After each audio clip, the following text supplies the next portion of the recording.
पहले एक शिक्षक हूँ और बाद में सांसद। बहुत खुशी की बात है कि माननीय शिक्षा मंत्री जी भी यहाँ बैठे हुए हैं सौभाग्य से, जिससे मैं अपने उद्गार उनके सामने रखना चाहूँगा। मैं माँ सरस्वती और भारत के संविधान को नमन करता हूँ। आंगनबाड़ी सहायिका, मिनी सहायिका आशा को लेकर बहुत ही महत्वपूर्ण खबर आ रही है, उनके बारे में बात करेंगे पूरी डिटेल, उनके मानदेय की बढ़ोतरी, उनके साथ साथ क्या है सब कुछ चर्चा करेंगे। आप सभी बहनें अंत तक जरूर बने रहिएगा। किसी भी बहन ने अगर अभी तक चैनल को नहीं सब्सक्राइब किया ICDS ज्ञान को, तो सब्सक्राइब कर बेल आइकन को दबा लीजिएगा। चलिए शुरू करते हैं, दिखाते हैं क्या है अपडेट। चूंकि शिक्षा के बजट पर चर्चा है, इसलिए मैं सदन में अपनी बात आज के शिक्षक की भूमिका और उनकी समस्याओं पर रखना चाहता हूं। इसलिए आपको मैं इतिहास में थोड़ा पीछे ले जाना चाहता हूं।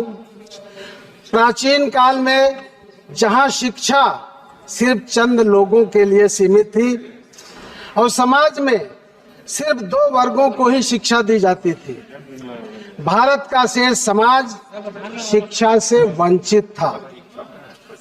यहाँ तक कि स्त्रियों को भी शिक्षा का अधिकार नहीं था। अपाला, घोषा जैसी शिक्षित स्त्रियों के बहुत कम ही उदाहरण इतिहास में मिलते हैं।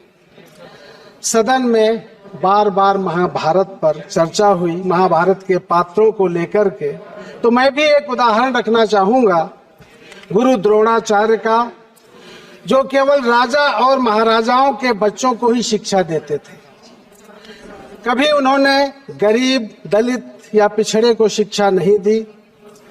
वही कर्ण के गुरु, ये भी महाभारत के एक पात्र थे कर्ण, उनके गुरु परशुराम ने उन्हें शिक्षा दी और जब पता चला कि कर्ण शूद्र है तो उन्होंने उसे श्राप दे दिया। कितनी विडंबना है कि एकलव्य जैसा विद्यार्थी यदि अप्रत्यक्ष रूप से धनुर्विद्या सीख भी लेता है तो उस समय के शिक्षक ने अपने शिष्य का अंगूठा ही